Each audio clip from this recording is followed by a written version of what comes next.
लड़कों के लिए भी आवाज़ उठाइए वरना सारे अतुल सुभाष बन जाएंगे। आज पत्नी और ससुराल वालों की प्रताड़ना में आकर अतुल सुभाष ने की खुदकुशी। ये मामला समस्तीपुर निवासी अतुल सुभाष का है जो बेंगलुरु में सुसाइड कर लिया जिसने बेंगलुरु में सुसाइड कर लिया। पत्नी और ससुराल वालों की प्रताड़ना में आकर अतुल सुभाष ने की खुदकुशी। हेलो गाइस, राधे राधे, जय श्री कृष्णा, जय माता दी, जय सिया राम, राम राम। तो गाइस कैसे हैं आप सब? आई हो आप सब लोग ठीक होंगे। तो गाइस आज हम बहुत ही इम्पोर्टेंट टॉपिक पे बात करने वाले हैं। तो गाइस हम आज बात करने वाले हैं अतुल सुभाष के बारे में जो सोशल मीडिया पे छाए हुए हैं। अतुल सुभाष जिसने सुसाइड कर लिया है, 24 पन्नों में अपनी मीडिया पे छाए हुए हैं, जिन्होंने अपनी पत्नी की वजह से सुसाइड कर लिया, जिनकी शादी सन 2019 में हुई थी और इनका विवाद चल रहा था अपनी पत्नी के साथ। पत्नी इनकी मायके में रह रही थी। समस्तीपुर के रहने वाले अतुल सुभाष जो 34 वर्ष है, जिनकी शादी सन 2019 में हुई थी। शादी के बाद विवाद होने पर पत्नी और ससुराल वालों के प्रताड़ना के चलते उन्होंने अपनी आत्महत्या कर ली। सुसाइड 24 पन्नों का सुसाइड नोट भी लिखकर और डेढ़ घंटे की वीडियो बनाकर इस दुनिया को अलविदा बोलकर चले गए। उन्होंने अपनी वीडियो पर यह भी बताया है कि उनकी पत्नी और ससुराल वालों की प्रताड़ना के चलते और उनको न्याय न मिलने के कारण उन्होंने आत्महत्या कर ली। 2 साल में 120 तारीखें लेकर और न्याय व्यवस्था उनका साथ न दे रही, इस कारण से उन्होंने की आत्महत्या। अतुल सुभाष ने अपने नोट्स पर यह भी लिखा है कि उनकी पत्नी और ससुराल वाले उनके बच्चे से मिलने नहीं देती और सुभाष के माता पिता और भाई पर फर्जी केस लगाकर उनको फंसाया गया है। और अतुल सुभाष एक सॉफ्टवेयर इंजीनियर था जो कि बेंगलुरु में काम करता था। आधी तनख्वाह उसको पत्नी को देनी पड़ती थी, फिर भी पत्नी ने उससे 2 साल में लाखों रुपए इकट्ठा कर लिए और उसी पैसों से वह उस पर केस डालती जाती थी। और उसने कोर्ट में ये भी बताया कि अतुल सुभाष को न्याय नहीं मिल रहा। अतुल सुभाष की पत्नी ने यह भी बोला था कि उसको 3 करोड़ रुपए दो तो ये सारा केस समाप्त कर देगी। सुभाष ने एक वीडियो पर यह भी बोला कि अगर मेरे मरने के बाद कम से कम मेरे माता पिता तो सुरक्षित बुढ़ापे में सुरक्षित रह पाएंगे भाई।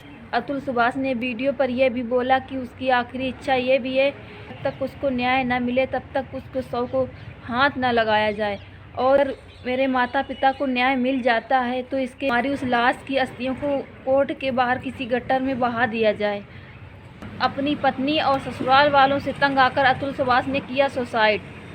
अतुल सुभाष ने यह भी बोला है कि हमारे शव के पास उसकी पत्नी और उसके ससुराल वालों को ना आने दिया जाए और जो उनकी अस्थियां हैं जब तक विसर्जन ना हो, जब तक उनको उनकी पत्नी और ससुराल वालों को सजा ना हो जाए और उनके माता पिता और भाई को न्याय ना मिल जाए।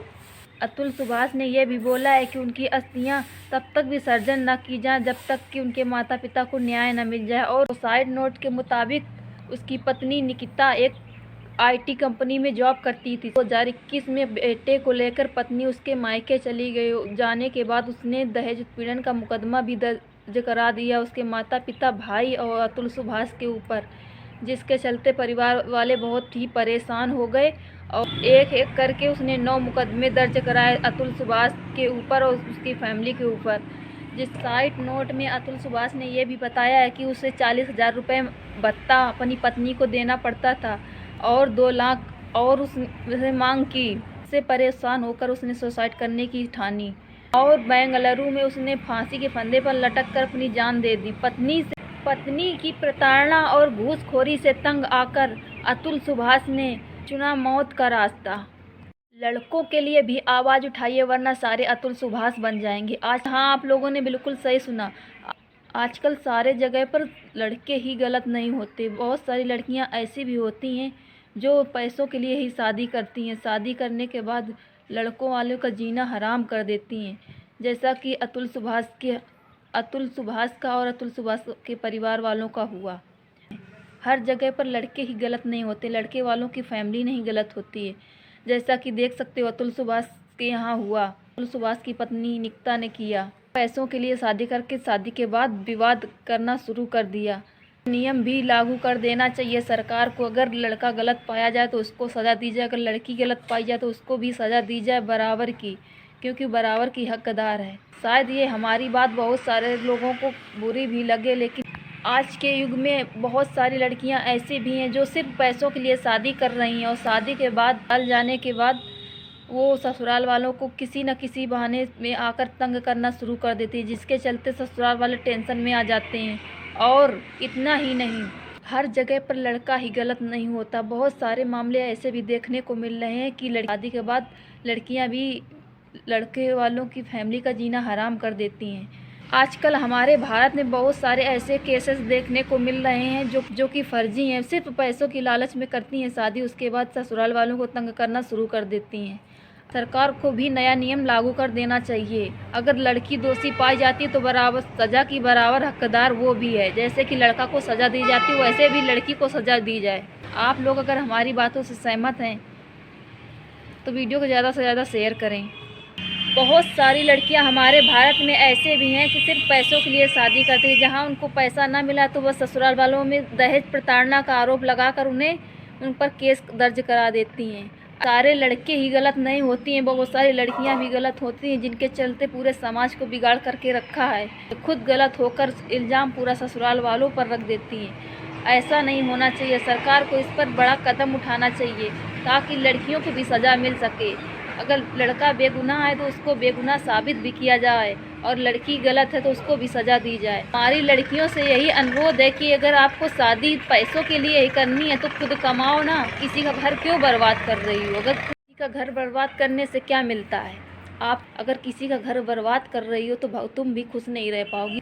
शायद हमारी ये बात किसी को बुरा लगे, तो उसके लिए मैंने कुछ गलत नहीं कहा है। मैंने सारी लड़कियों को नहीं बोला, सारे लड़के भी गलत नहीं होती हैं और सारी लड़कियां भी गलत नहीं होती हैं। इसलिए किसी को घर इस तरीके से ना बर्बाद करो कि अगर किसी का बेटा तुम्हारी वजह से गया तुम भी ज़िंदगी में खुश नहीं रह पाओगी। बिलखते बूढ़े माता पिता अपने बेटे की विलाप में रोते हुए उनकी माँ का बुरा हाल हो गया। अगर एक लड़का किसी का इस दुनिया से चला गया तो उसकी पत्नी और उसके ससुराल वालों को कलेजा भर गया होगा। सच्ची घटना एक समस्तीपुर निवासी अतुल सुभाष की। ये मामला समस्तीपुर निवासी अतुल सुभाष का है, जो बेंगलुरु में सुसाइड कर लिया। पत्नी और ससुराल वालों की प्रताड़ना में आकर अतुल सुभाष ने की खुदकुशी। तो गाइस, अगर आप लोगों को मेरा ये वीडियो अच्छा लगे तो प्लीज़ शेयर, कमेंट, सब्सक्राइब ज़रूर करिएगा। और गाइस, आपकी क्या राय है मेरी सोच से कमेंट में ज़रूर बताएं। तो गाइस, राधे राधे, जय श्री कृष्ण, जय सिया राम। मैं अपना वीडियो यहीं पे समाप्त करती हूँ। और